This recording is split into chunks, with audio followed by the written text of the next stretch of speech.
Hi everyone, welcome to the Art of Collaboration. This is a workshop as part of the Leadership Development Program for your credit towards your certificate.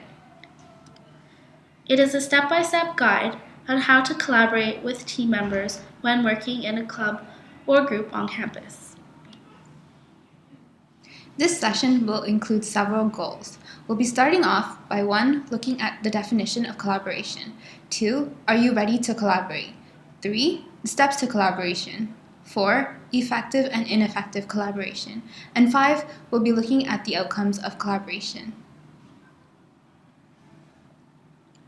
So if we're going to define collaboration, we're going to do so relative to working alone.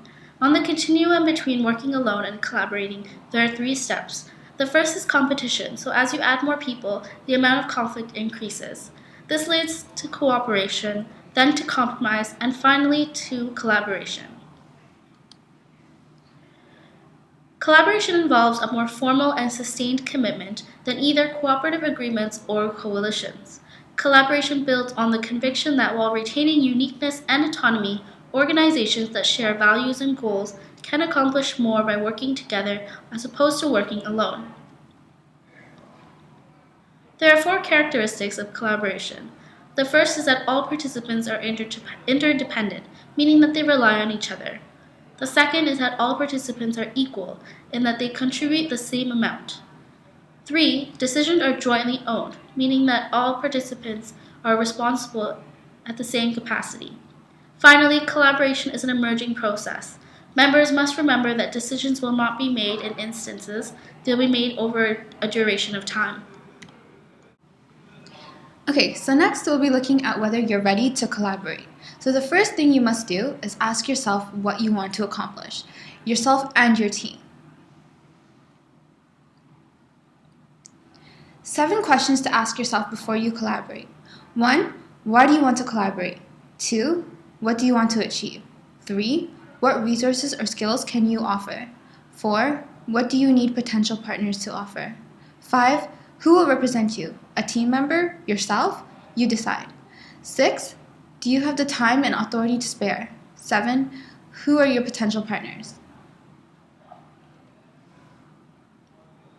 When to collaborate. If you need to achieve common outcomes, create innovative ideas, solve problems more effectively, or obtain connections.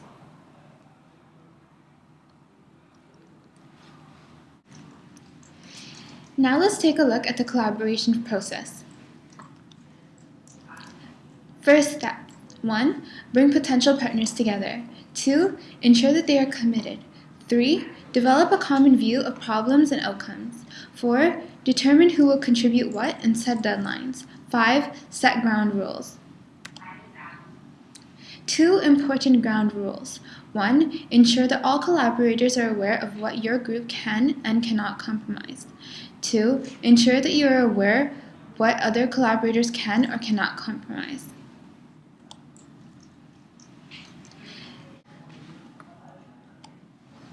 Next steps. Basic decisions. Who will lead or convene the discussion? What commitments are everyone willing to make? How and when will you meet and stay connected? Structure. Agree upon methods and practices. Shared responsibility for problem solving and decision making. Ensure a member-driven but adaptable agenda. Defined roles and responsibilities. Effective leadership. Communication. Ongoing and open communications. Have set communication channels. Articulate outcomes amongst all. Conflict is a necessary ingredient.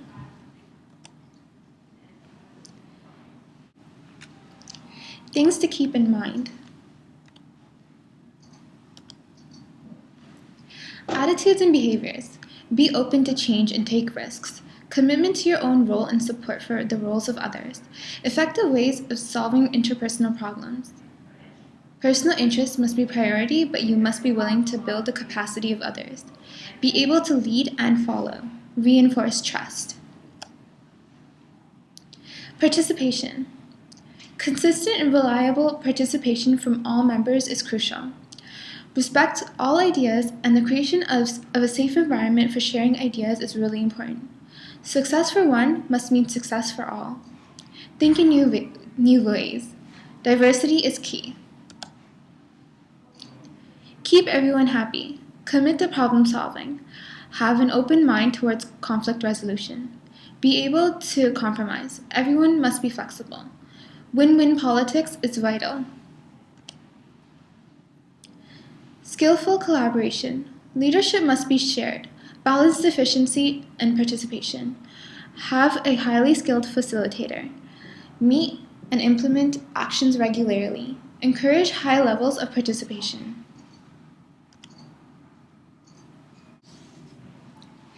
Now let's take a look at effective and ineffective collaboration.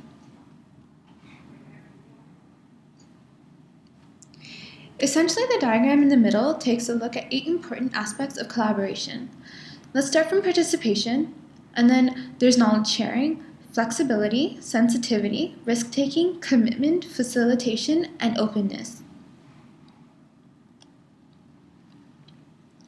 Effective collaboration includes shared visions and shared power amongst all members, effective leadership, clear structure and communications, understanding that collaboration evolves over time so it does not happen overnight, open to change and new ideas, addressing conflict respectively, and trusting one another.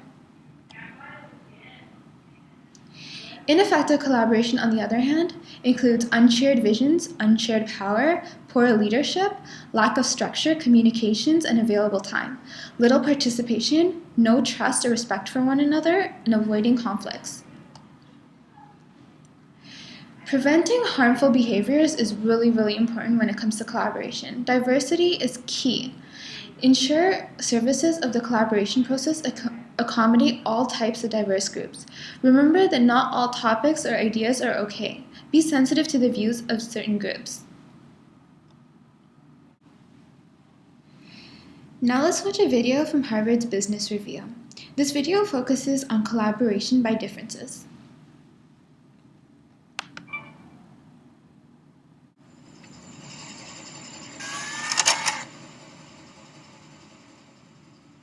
Collaborative groups, it's often the non-expert, the outlier, the oddball, or the person who isn't in charge who has the most innovative and important thing to say. You have to structure ways to hear that person, or you will always drown him or her out. I call this collaboration by difference. It's a way of hearing the dissident or disruptive voice. If you don't do it, you get groupthink. In 2002, I co-founded Haystack with others working in the areas of digital media and new ways of learning. We have about 8,500 members worldwide. They're academics, coders, programmers, artists, and entrepreneurs. It quickly became clear that if we were going to work together successfully, we had to find new ways of collaborating, teaching, and learning. Here are 3 tips we use to make collaboration by difference happen. First, air out differences democratically. Explore your differences, but don't attribute them to a particular group or person. For instance, if we're working with a team of 3 Koreans and 3 Americans, we'll give everyone 2 index cards. On the first, each person writes a perceived opportunity and challenge about collaborating with the other group. On the second, each person writes an opportunity and challenge that they believe they themselves offer. People don't write their names or their group. We collect and shuffle the cards, and a facilitator reads each out loud without identifying who is saying what about whom. It's always interesting because by the time you read through, it turns out both sides are worried and excited about the same things. It's a great attention device, focusing not on the differences, but on the opportunities and challenges of all the individuals working together. Second, let non-experts talk first. We do a lot of work in schools on learning in the digital age. And if it's a 2-hour meeting, the first hour we ask to hear only from the students. We'll have the teachers, the trustees, and the administrators, the parents there, but they have to start the meeting by listening to the kids. The adults realize that these kids know lots more than they, the adults, know about the opportunities of the digital age. Flip the relationship between the expert and the novice, and you'll hear some things you would never have thought of. Third, ask what you're missing. When we meet, we always have a point where we stop and ask, what are we missing? It's always one person's job to tell us what we've missed. Now, no one knows ahead of time whose responsibility that will be. The person running the meeting literally pulls the name out of a hat. So it makes everyone pay attention because you don't know if you'll be called on. Inevitably, we realize we're not as clear on something as we thought we were.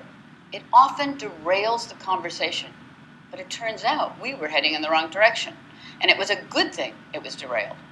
Collaboration by difference is about shaking up your old habits, about structuring a way of listening to the quiet voice and adopting methods that force you to examine what you think you know so that you can find the bugs. And you need a system, a structure to it, because unless you rig it, collaboration can lead to groupthink, not true innovation.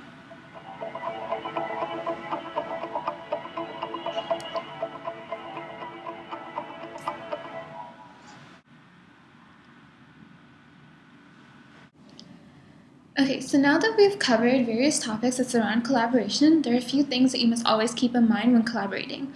1. Resolve problems right away, so don't let conflicts lead on. 2. Collaborative success does not happen overnight. It is an emerging process. 3. Collaborative skills are not taught, you learn as you go. 4. The only way to be innovative is to be open to new ideas.